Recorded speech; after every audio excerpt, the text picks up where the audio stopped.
And let's get started. We'll take the full hour anyways. So thanks to all those who've joined online. Eleanor and Fonte, maybe you can turn on your videos at this point. Hi, Eleanor. So hello. Hi, Fonte. My name's Eduardo Albrecht, and I'll be moderating this panel. I'm from United Nations University Center for Policy Research, and we're joined by 4 very special guests. So I'll be presenting the guests. I'll give you a little bit of background on the guests, then a little bit of background on the topic as well, and then we'll get straight into it with about 7 minutes for each speaker, and we'll try to leave a good portion of the hour for Q&A, especially for those many of you that have joined online. We'll be moderating here with our assistant Sochi the chat. So if you have any questions, put them in the chat. We'll make sure that that those questions get to the right person. And I'm looking forward to a lively conversation / debate towards the end of this hour. We have Smriti Belbase, who's joining from the UNHCR. She's the head of strategy and coordination unit with the digital services at UNHCR, the UN Refugee Agency, as you know. Her work in recent years includes a focus on digital information provision to forcibly displaced people, including during emergencies. Eleanor, who's online, is the head of anticipatory action and innovation at the United Nations University Center for Policy Research. She leads research program on AI governance. Her work for the last decade and a half in the UN system as a data scientist and policy researcher, and is the author of a recent book called Gender Reboot, which I've recently started, and it promises to be a great read. And also it has a great cover. Naomi Miyashita leads the UN Department of Peace Operations work on addressing disinformation and hate speech. Her previous work has included development of flagship policies for peacekeeping, including the digital transformation strategy. Kudos to you, because that's really an incredible achievement. I've been following that. She has served the UN system in various capacities in the field and headquarters. Fonte Akum, also joining us online from Nairobi in Kenya, is the executive director of the Institute for Security Studies. Before joining ISS, he worked for the United States Department of Defense, Council for Development of Social Science Research in Africa, the Africa Program of the United Nations University for Peace. His research covers violence, governance, and human security in the Lake Chad Basin.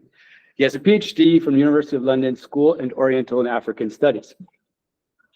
A little bit of background to this panel on AI-fueled disinformation and conflict in Africa, which is a little bit of a mouthful, but to give you some background on how we got here, Eleanor and I have been working for some months at the United Nations University on a project in collaboration with Interpeace, based in Geneva, looking at the connection between emerging technologies, information environments, and conflict. Look out for our policy briefs, which will be coming out soon on that. We've found that there are a number of unique challenges. I'm going to just spend a few minutes on setting the stage here for our panelists to delve in deeper. I've summarized them in these 6 general areas. The first is that in Africa, there are many, many languages. And a lot of these languages are under-resourced from a point of view of automation. There's no large language corpus for some of these languages, which makes automated approaches a little bit more difficult. But it also means that there's a disproportionate effect of on users from areas that have less spoken languages. Connected to that is the issue of data deserts. There are data desert zones. There's places where there's less internet penetration, and therefore there's different types of information that arrives into these areas. In fact, this leads to information voids, or at least places where there's uneven exposure to certain global narratives, for better or for worse. Then there's the digital literacy aspect. There's a lot of people are coming online, and it's a new experience, so perhaps there's a level of trust that people have of online information that might be different for people that have been weathered with online information for years. I'd like to also point out what I think is an interesting aspect that's perhaps less understood and less studied is the way that the disinformation campaigns tend to be covert operations. And it's very difficult to find what's actually happening because they don't leave traces. Perhaps they do leave traces, but they're very, very difficult to uncover. So it's very hard for us to know the exact extent of the issue. And that's the covert aspect. Then the content policies. We have many different social media companies, not all of which come from North America and the West, many coming from other parts of the world. And they have very different content policies. They have very different taxonomies. So there's some inconsistencies across platforms in terms of content moderation. And connected to that is the fact that we cannot always rely on automated systems in order to identify and address misinformation when these systems are tuned for very different cultural contexts. Finally, the political incentives. There is a lot to be gained politically, financially from these disinformation campaigns. We see that they do connect to various political entrepreneurs and their bids for power. So there's a challenge in holding organizations accountable, particularly when the geopolitics become a little bit complex. So without further ado, I'll hand it over to our first speaker, who is Naomi. Please take it away. Thank you very much, Eduardo, and it's a real pleasure to be here with everybody. And thank you, everyone, for waiting also patiently, especially those on the screen. So I'm going to talk about disinformation and peacekeeping, and so I'll paint a little bit of a picture of what that looks like, and then finish with a couple of thoughts. So what does that look like? What we've seen over the past 5 years or so is that peacekeeping missions have been the subject of and also the witness to an increasing information battle in the places where they're deployed. And we see this manifesting in two ways. One is through this sort of geopolitical competition that I'm sure you guys have all followed also on the news, competition for influence and power. That is accompanying the shift towards a more multipolar world. And what we see is that peacekeeping operations are a little bit caught in the middle of this bigger battle that goes way beyond the mandates, the individual mandates that peacekeeping missions may have in Congo or Mali or Central African Republic. And I would say that this is particularly a characteristic that we see in the Francophone missions in Africa. And so that's how, when you look today on social media, you look up information on any of those missions, you'll see narratives like that peacekeeping is basically a tool of exploitation or oppression. It's a neo-colonial tool of the West, particularly driving French interests. And that the missions there are supporting terrorist groups and armed groups, arming them and supplying them and so on, which is not the case. And then the second way we see disinformation playing out is related to the sort of conflict dynamics within the countries where we're deployed. And this looks like sort of manifests in many different ways, but one of them is a kind of battle of narratives between the parties to conflict. So right now in Mali, we see between the transitional authorities and the CMA, which is the coalition of armed groups, an increasing sort of battle that's taking place informationally, in which the mission is also being manipulated and instrumentalized. We also see a lot of disinformation targeting dissenters and targeting individuals who are challenging the political and social or human rights situation in the country, particularly civil society representatives. And we've also been seeing a lot in our Francophone missions, also a lot of disinformation targeting minority groups, particularly, for example, the Pearl communities, which exist both in Mali and Central African Republic, and also communities in Eastern DRC.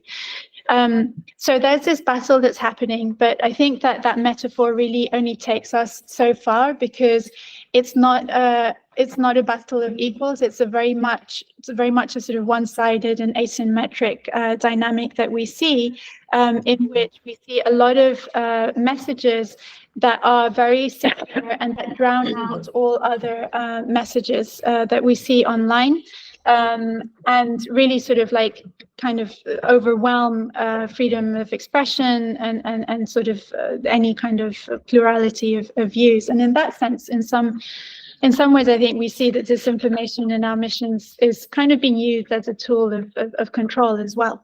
But I think with all that having been said, one has to recognize also that, especially the disinformation that's targeting peacekeeping, it's not all false, and, it's not all inaccurate and unjustified. There's a lot of genuine grievance, there's a lot of genuine dissatisfaction with the way peacekeeping missions have performed, particularly in the countries where we've been present for many, many years, particularly around issues of protection of civilians, of delivering on security. And of course, even a few days ago, we saw a new scandal of sexual exploitation and abuse taking place in the Congo. So there's definitely, an undertone of very organic sentiment. It's not all manipulation, and there's a strong participatory element to it as well that we see. And all of this, the disinformation that we see is really being made possible by an infrastructure that we're starting to sort of like identify and see the contours of. And it's an infrastructure that is very much enabled by social media, enabled by technology, but is being used also by a certain number of actors. And just to sort of name some of the actors that we see, some of them new actors, are, for example, media outlets that only exist really in the digital realm, that identify as Pan-Africanist, and that have like really a galaxy of social media pages and groups that they manipulate and they put forward. Afrique Media TV, DBS TV are examples of that. We also see a network of political influencers, particularly active in some places like Mali, but also in CAR and Congo, that act as cheerleaders and amplifiers of a particular message. And I think beyond peacekeeping settings in the Sahel, we see that also. And we're also seeing some new kind of civil society organizations pop up that seem to have be driven by the purpose of supporting the authorities in power. And from talking to many journalists and local colleagues, we understand that there's also a lot of paid engagement, a lot of people who are involved in disseminating sort of slanted messages based on payment, based essentially for hire. And with regard to artificial intelligence, we've also seen in recent years an increasing use of AI-driven content that is made possible by these sort of companies like Synthesia, which offers like an off-the-shelf production of videos. I was just looking at one earlier that was produced a few months ago that provides M23, so one of the Congolese armed groups, their perspective on the history of Eastern Congo, which is basically narrated by one of their off-the-shelf AI voices and persons. And similar things also we've seen in Mali and also in Burkina Faso and so on. But I think it's important to emphasize that the AI sort of tools are one amongst many. There are lots of long-standing techniques like forgeries, like fake testimonies, and cheap fakes as well that we see being used constantly. And so as part of this infrastructure, what we're really seeing is that it has a multidimensional effect, and it blends fiction into reality to create a new truth, a new alternative truths.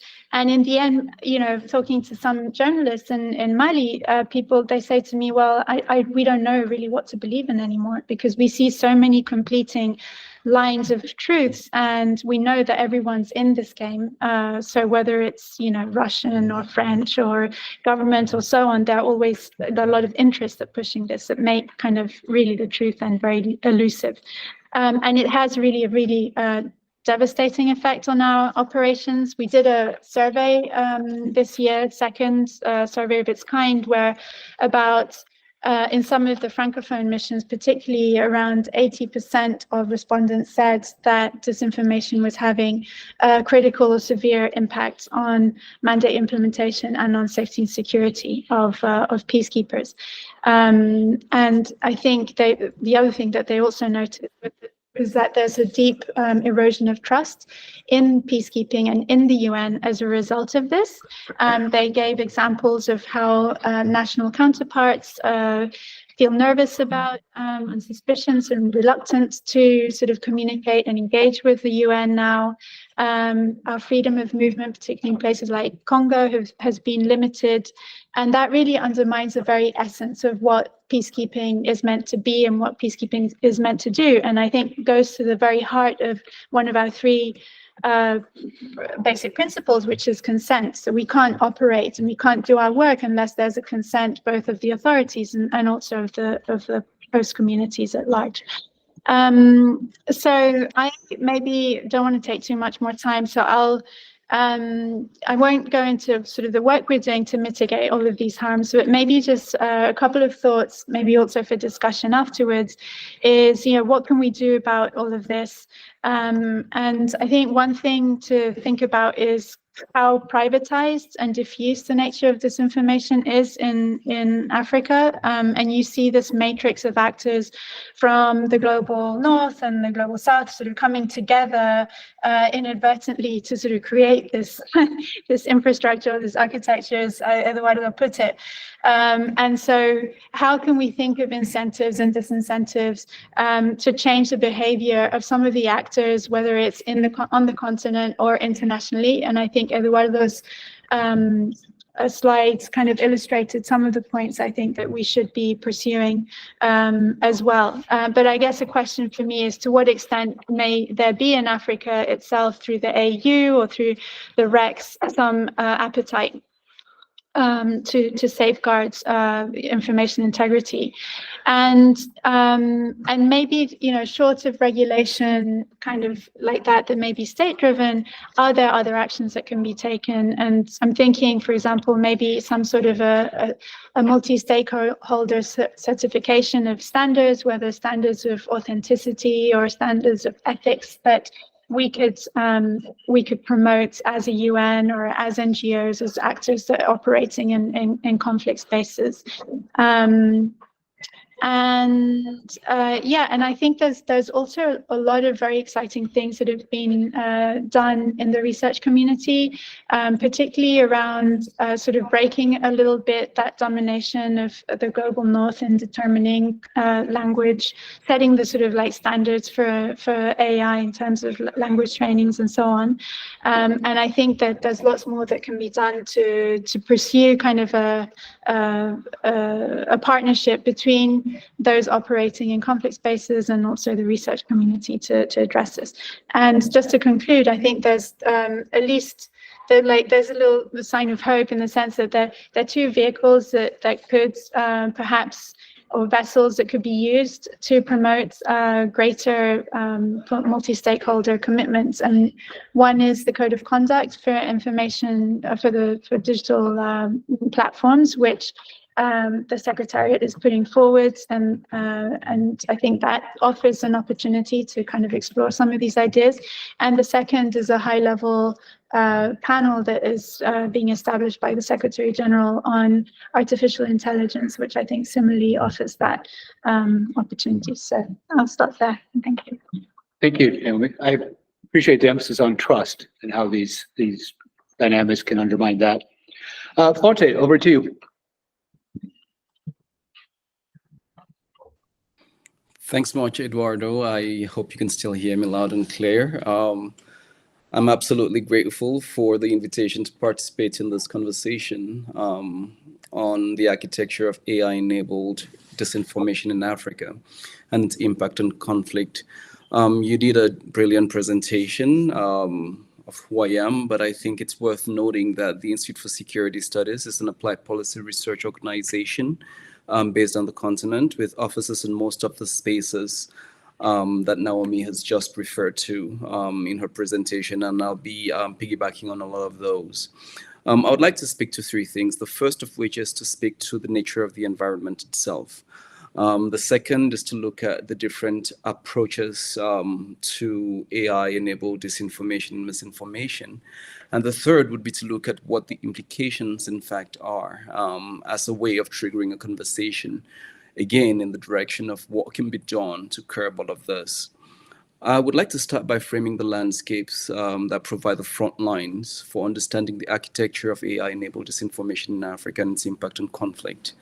There are three main spaces where we continue to work on identifying misinformation and its implications for political violence and conflicts on the continent, because we think that those two are inherently imbricated, and one might be a corollary of the other as well. Firstly, there are manifest spaces of conflict on the continent that normally transcend national borders. So Naomi spoke a lot about Mali, but Mali is part of a broader conflict system that involves parts of Niger and Burkina Faso as well, which we'd like to describe as the Liptako-Goma conflict system. Then we also work in the Lake Chad Basin, which basically is a cross-border region: Cameroon, Nigeria, Chad, and Niger. But they're more country-based conflicts, such as in the Central African Republic as well. So these are some of the spaces in which we actually try to understand this phenomenon. But however, in order to have a more nuanced understanding of the various actors who use AI-enabled misinformation and disinformation, it's essential to basically separate sort of separatist non-state armed groups like the TPF in Ethiopia, for example, from violent extremist groups like the Islamic State for West Africa Province or the Islamic State in the Greater Sahara. It should also be noted that when looking at nationally driven separatist movements, they often are connected to diaspora communities who are key actors in AI-driven and enabled misinformation and disinformation. The second space is occupied in context of government breakdown and the emergence of coups. Between January 2020 and August 2023, there's been a demonstrated uptick of political instability, demonstrated in 5 attempted coups on the continent and 8 successful military coups, including coups within coups as well, with the latest being the July coup in Niger and the August coup in Gabon. Countries which have undergone military coups have basically become frontline of AI-enabled misinformation and disinformation, as they often are plugged into broader geopolitical tensions as well. And here we have heard narratives of the role of Russian trolls, but more importantly, the ways in which those actors actually engage with third-party actors on the continent as well to develop cyber capacities for misinformation and disinformation. And the third space is electoral context, which are purely political context on the continent.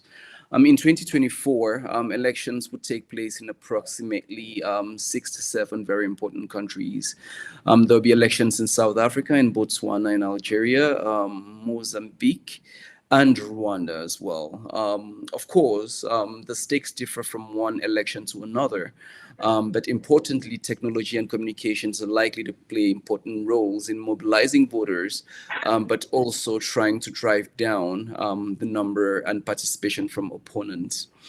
The uses of AI-enabled misinformation, we basically conducted work or research work on the margins of the Kenyan presidential elections last year, where we found disinformation to be a powerful weapon in this particular digital age. And the study actually reveals that disinformation was weaponized by all sides in the electoral process, despite the fact that some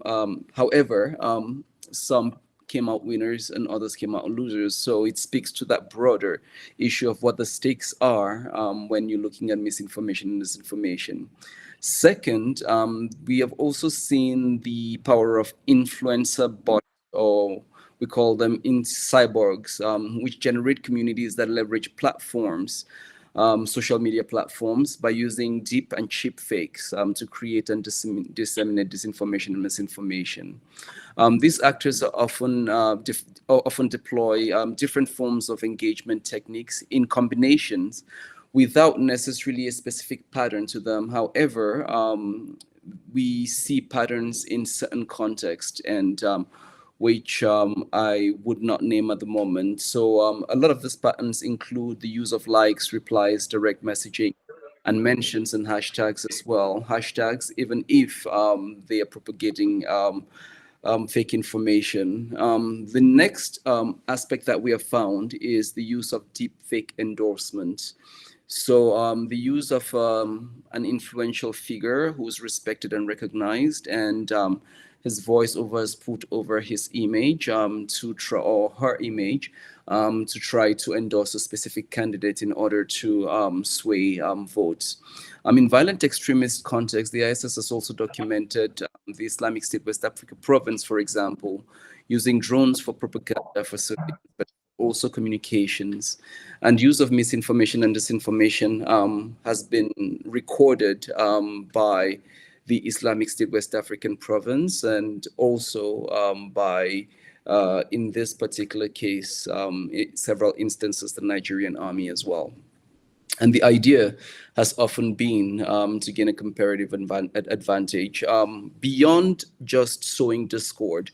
Like Naomi noted, a lot of the information might be exaggerations, but often they bear sort of similarities to the context within which, from which they emerge, and making it very difficult to actually distinguish between what's fake and what's real. The second process that we see is that misinformation and disinformation is used as well to thwart political processes and sow doubt into processes within certain spaces. The third is the composition and mobilization of cyber crowds for intimidation and bullying as well.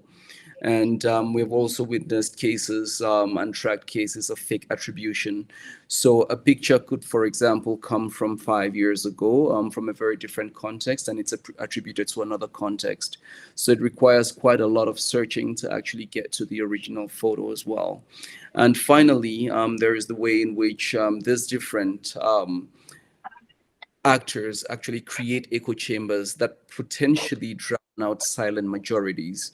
So the louder you are on social media platforms becomes a measure of your popularity rather than the movement that's in physical spaces.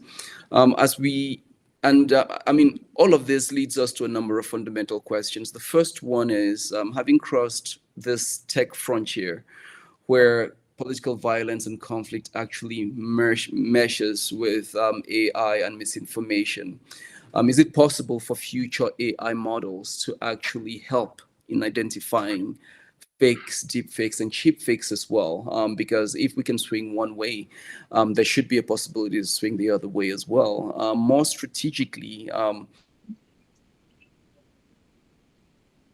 no, right in the climactic moment. also develop warning signals. Yeah, particularly in cases where an anticipatory action for destabilizing influences against destabilizing influences which are generated by misinformation and disinformation. And the big elephant in the room again is interrogating ways in which multi-stakeholders can actually come together to create a groundswell of not just regulation, but practices that seeks to promote not just trust, but structures which advance truth, reality, and counter misinformation. Thank you very much. Thank you, Fonte, for that magisterial breakdown of the situation. I noted you mentioned diasporic communities, and I find that that's an underemphasized aspect of the equation. People tend to forget how politicized diasporic communities can be and how well resourced they are as well at times. Okay, now we have Smriti back to the room. Great. Thank you, Eduardo, and thank you everyone for joining. It's a pleasure to be here. As Eduardo said, I'm here from the UN Refugee Agency, UNHCR, and so as a consequence, I'm going to be speaking very much from the angle of our work, which is humanitarian work focused on forcibly displaced populations, so the populations that are displaced by conflict.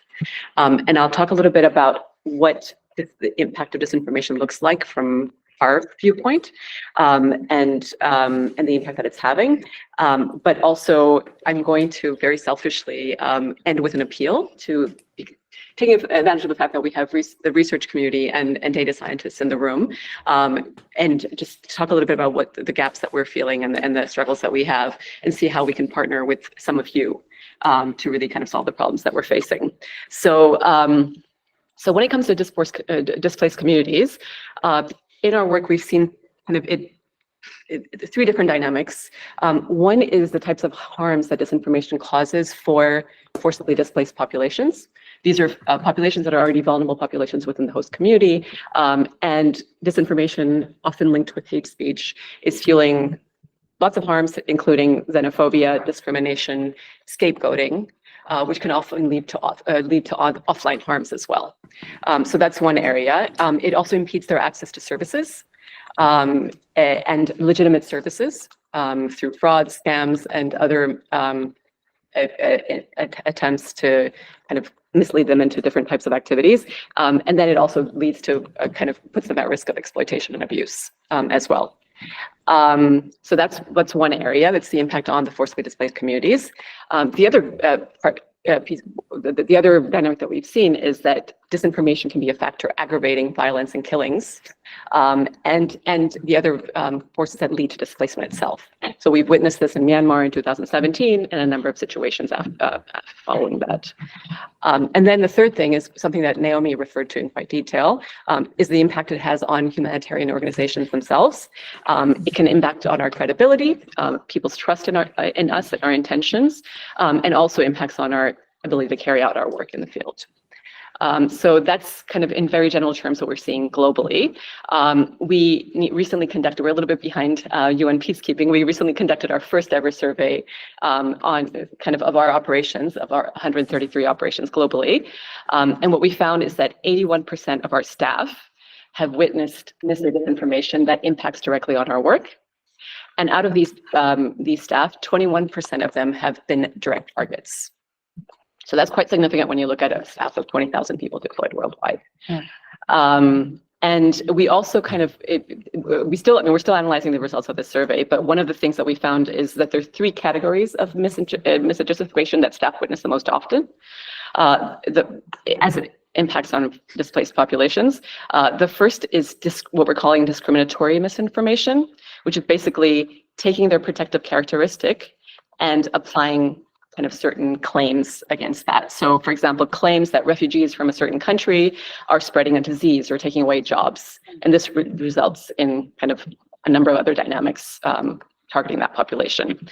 The second category of disinformation is disinformation which discredits claims of asylum or protection needs. So really, I mean, refugee status in a country is based on the legitimacy of their claims of persecution or kind of other violence, conflict in the country of origin. And these claims say that there's no real legitimate need to flee, that they have no reason to be in the country. And then the third is the misinformation about UN funding, international aid, intentions of UN organizations. I mean, I know we've already covered that in detail. So this was a global survey that we did, but I can just provide a few anecdotal examples from Africa. So for example, in Cameroon, we had a case where a photo of a UN staff member was taken from a website, combined with our logo, and used in Facebook posts to offer services to refugees. It turned out to be a scam, which was actually trying to exploit refugees for money. We see cases of this across the world. In DRC, there was disease-related misinformation where in 2019, during the Ebola crisis, refugees and migrants were often scapegoated for causing and spreading the disease, which can result in kind of very serious consequences for them and communities. In Nigeria, we're seeing many cases of disinformation, which is increasingly video-based and automated.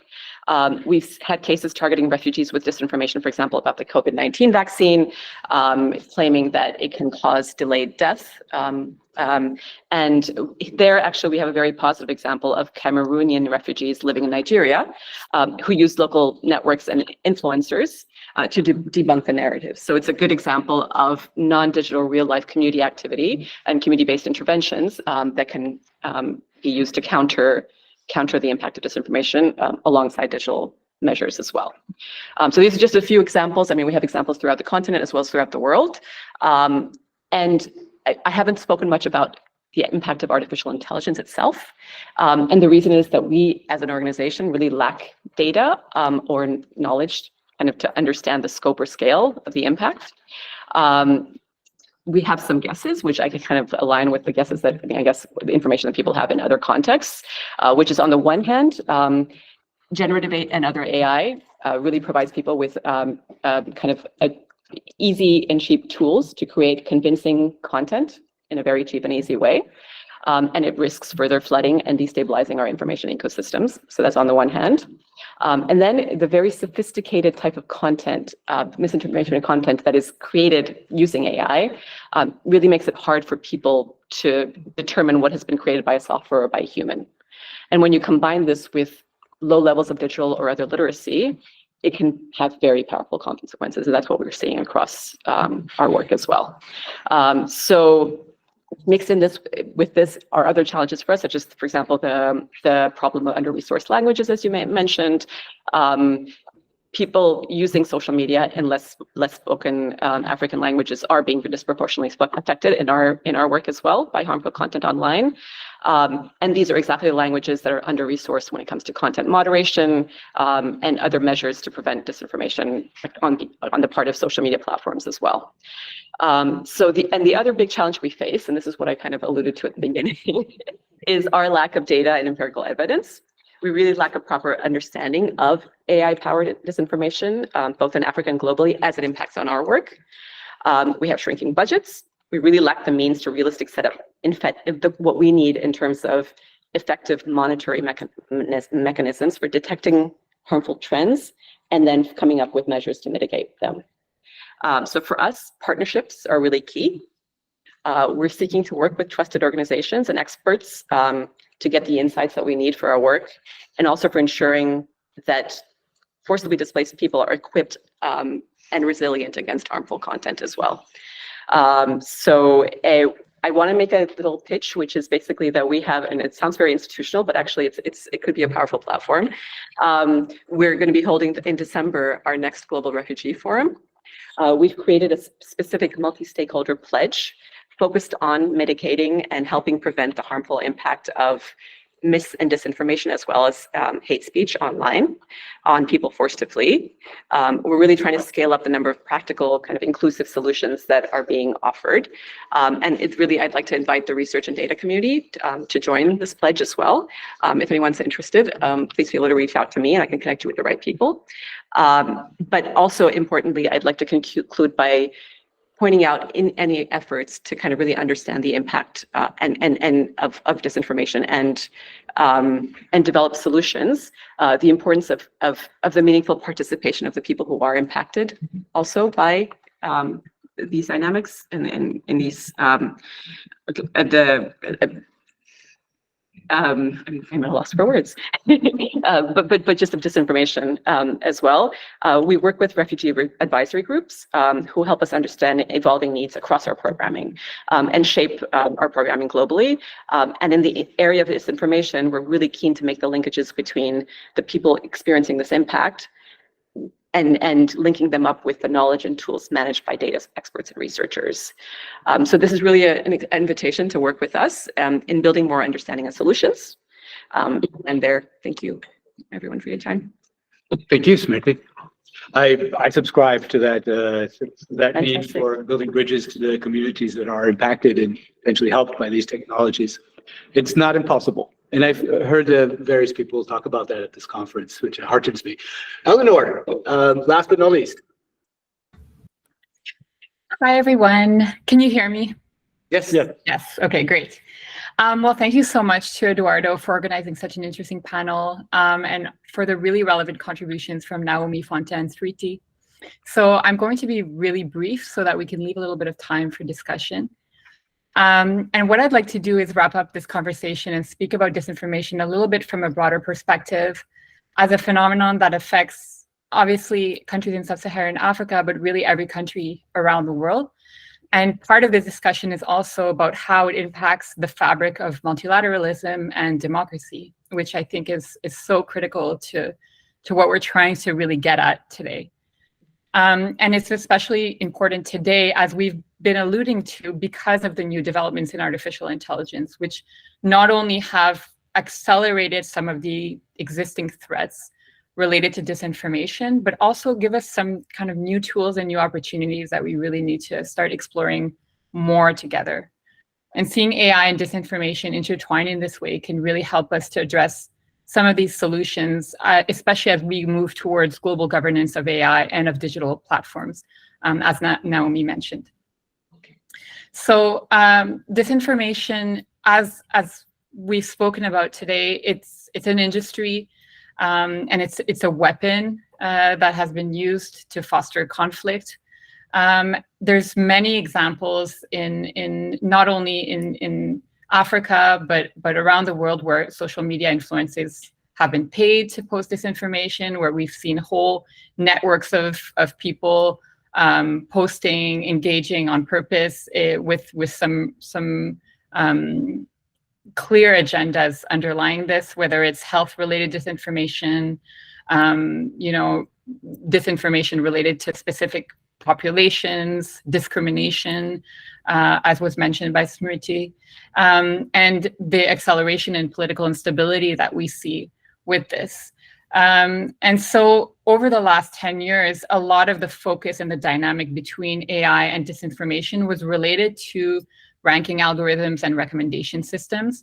So we saw that there was a tendency for these types of algorithms to increase polarization. So to have people start interacting in an echo chamber of disinformation leading to misinformation. So we've spoken about disinformation, which is information that is spread knowingly with an intent to harm. Often we can consider disinformation as a bit of a route where eventually this information and these facts start being spread also unknowingly, and it can kind of blend into a type of misinformation where people are spreading and sharing information, but no longer with the intent to harm, just because they now have started to believe that that information is true. And we've seen also, how these kinds of algorithms can promote hate speech just by the way that they work and the way that they encourage kind of engagement with polarizing speech. But with generative AI tools, it's really, really changed the landscape a lot. And as has been mentioned, in this panel, we actually have a really hard time as researchers measuring the impact. A lot of it is having seen and discovered all together as a global community new generative AI tools and seeing how easy it is to create disinformation or create false narratives, whether it's text-based, whether it's video-based, audio, and so on. And so from a deliberative perspective, because a lot of my research is related to deliberation, there's a lot of different dimensions that are really concerning. One of which is the volume. So if you are paying influencers to share disinformation is one thing, but if you can, one person now has the tools to develop a whole entire disinformation campaign with millions of tweets that are quite nuanced and connected amongst themselves with hashtags. That's really different in terms of volume than what was possible 10 years ago. Then there's a dimension of convincingness, how likely people are to believe, and the tone. And this is also connected in some cases with the speakers or the images that are tied to this information, especially in the case of videos. The speed of production also. A disinformation campaign can be created now in the space of a few seconds, right? So it's so fast. And so the idea that we can play a kind of cat and mouse game is challenging, because even though there's in parallel an increase in tools that can capture disinformation, it's so fast. And even information that's up for a minute on social media can be captured and can have an impact. And so that's a consideration. The timing consideration is really, really important. And finally, I think that these elements conspire to pollute online deliberation, the way in which ideas are shaped in our society and the way in which we communicate and share information. And so if we think about it in that way, it acknowledges the extent to which individual ideas and value system can be shaped by the information that we're exposed to. And really the reason that I wanted to frame it in that way is to say, because we're talking about areas in which we need sort of a global community to consent and to agree universally for these global objectives. We want to all together work towards peace.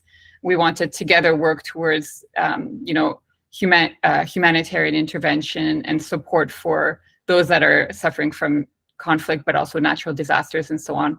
And we're working together on a variety of different value systems, which assume a certain universalism. And I think one of the big risks here is the fragmentation that can arise from having so many of our conversations and ways in which we see the world being overtaken by streams of disinformation that are almost risk being even more prominent than actual real conversations. And so, what are some of the impacts of AI-fueled disinformation that we've observed in our work? We have the notion of false flags. So as Eduardo and I have spoken about, false flags have existed in the past, and that's pretending that there is a certain violence or pretending that a group is enacting violence in order to incite further violence. So that exists. So for example, saying a population is committing an ethnic violence in a certain population, you can have doctored photos, images, you can have deepfake, you can manipulate captions, so have a picture of something real, but put a caption for something else. And so that can cause further violence. There's also what Fonte mentioned as well, which is the idea of foreign interventions in conflict. So using certain countries, particularly in sub-Saharan Africa, as proxies for geopolitical issues, and having campaigns that actually have nothing to do with people on the ground, but are actually externally managed. And so, as we've seen, the risk to multilateralism and to peace is really important. There's the undermining of peacekeeping operation, there's the undermining of humanitarian interventions, and generally this philosophy of democracy and multilateralism. So the last thing I think that I would say is we're here also to talk about solutions, and several interesting, important solutions have been raised. A multi-stakeholder standard of ethics, for example, increasing funding for some of these initiatives, whether it's fact-checking, whether it's research initiatives. Civil society organizations are very involved in addressing disinformation, and that's really important.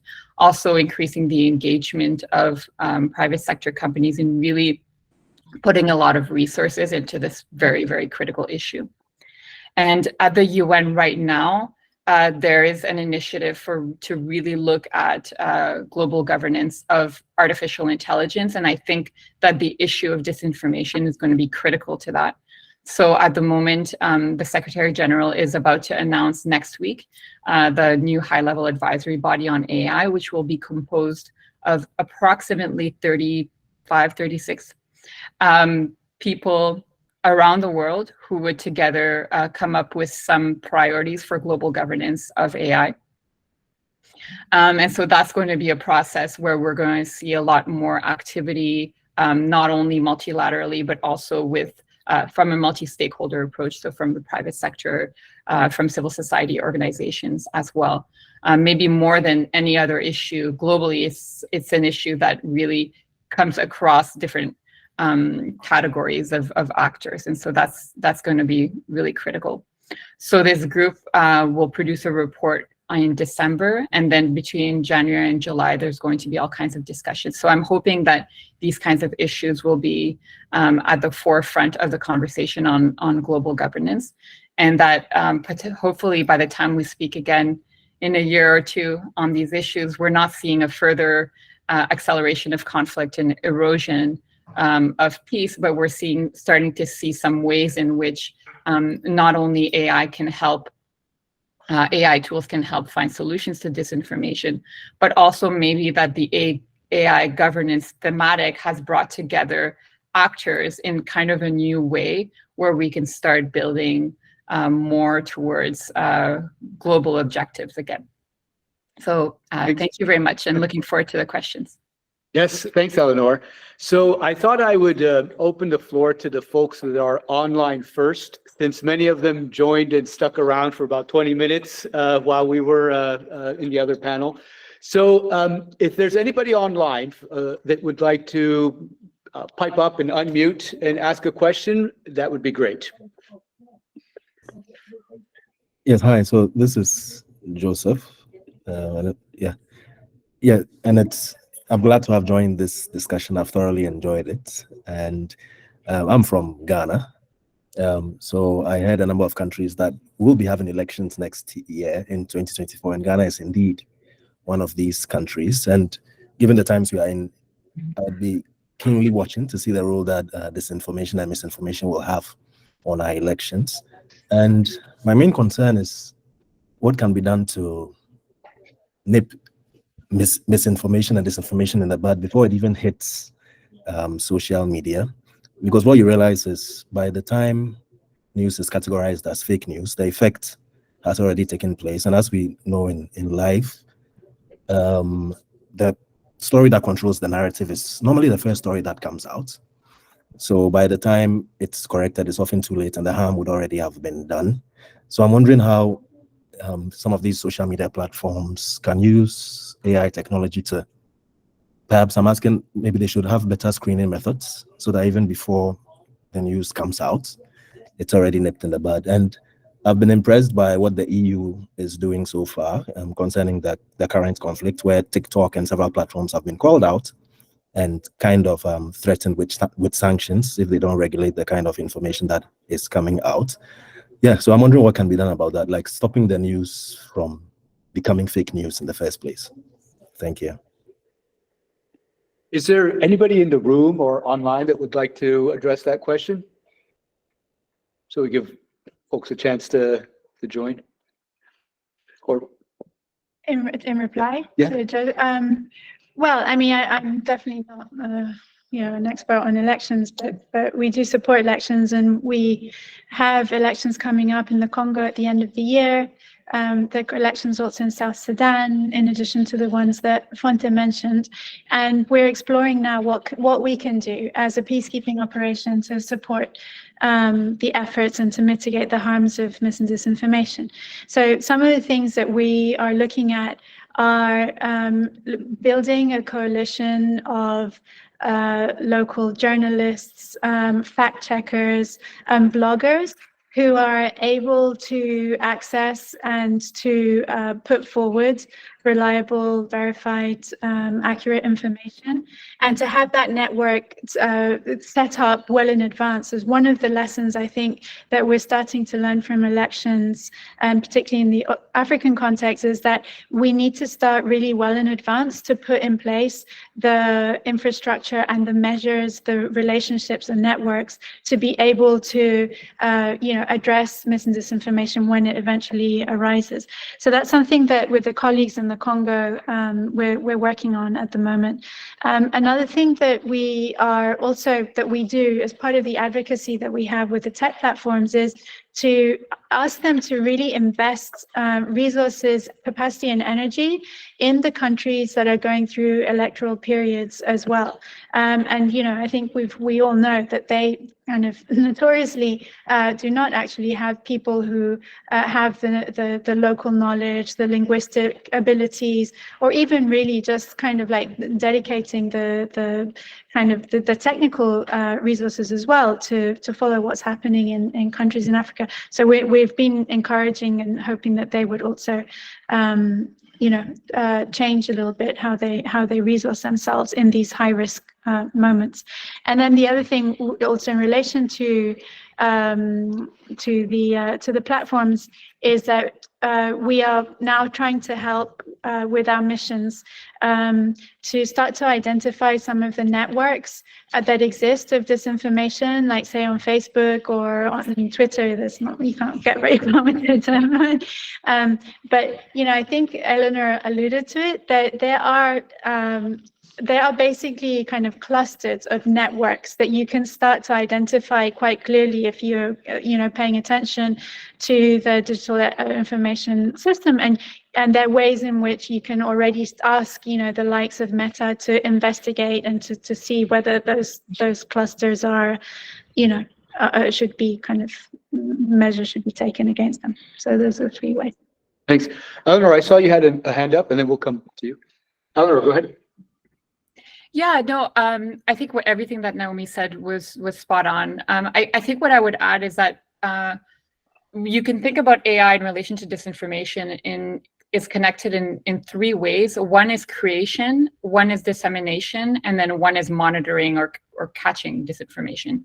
And so I think that in terms of the creation element, that's where we need to work with generative AI companies, as they're currently developing guardrails against disinformation. So we do see already, I'm testing creating disinformation on these new tools, and you're seeing already an evolution in how it's more challenging to write prompts and create a disinformation campaign today than it was, 2 months ago.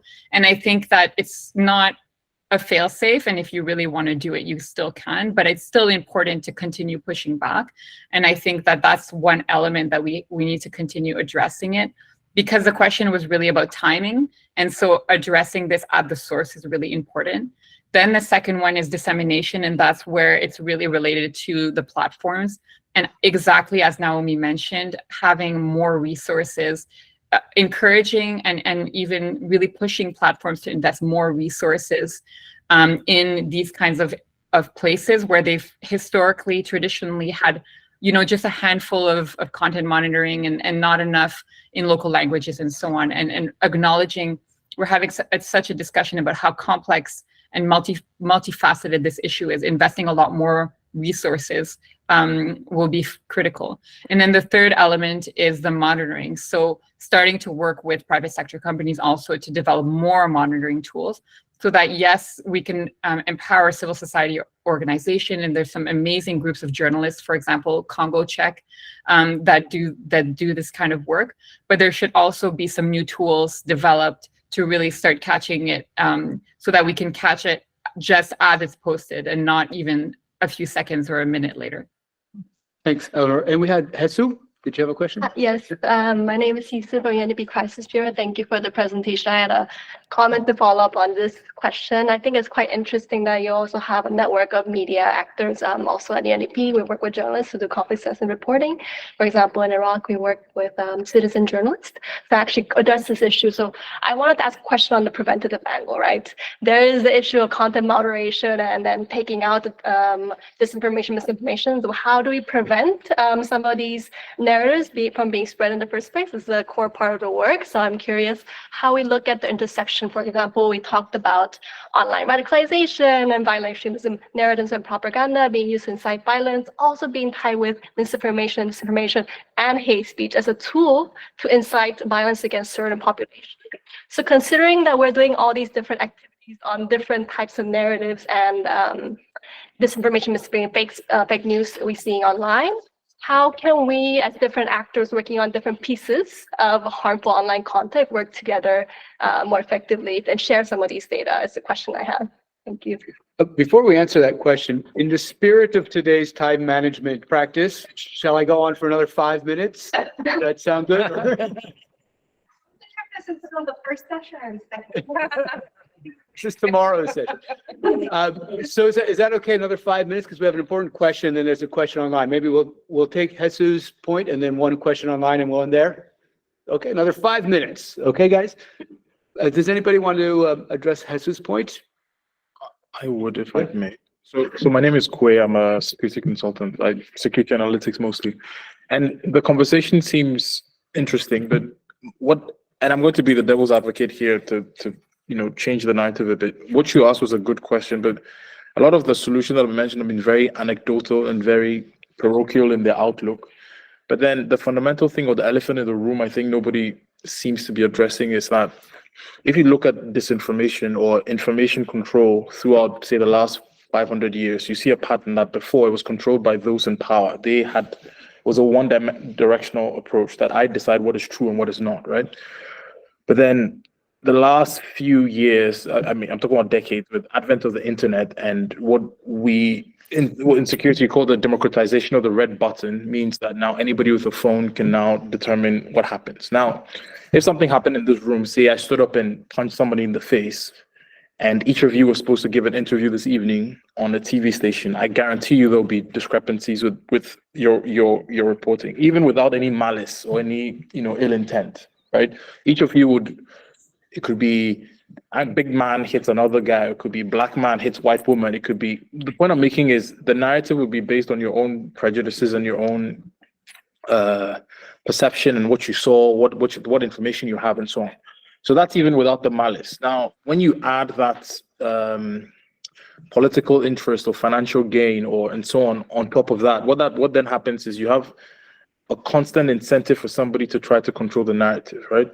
And now with this situation where you have these echo chambers, where recommendation engines on different social media platforms mean I keep seeing the things which I want to see, which keeps reinforcing my preconceived notions, it means you're going to have that diversion constantly going on.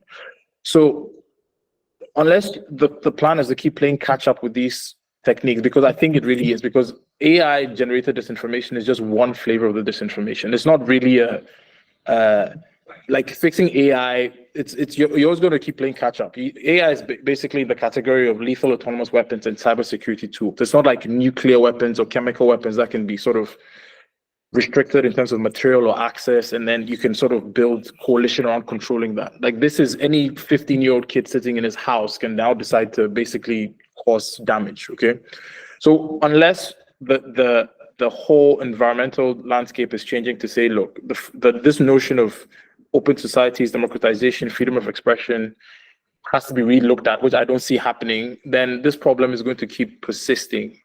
So the real question I'm asking, which I guess to the point I'm making, is do we honestly believe that this can be solved, or is it something that we can try to manage, like, say, crime, and then try to sort of, am I making any sense? Certainly, but we do have a few questions online, and we have about 3 minutes.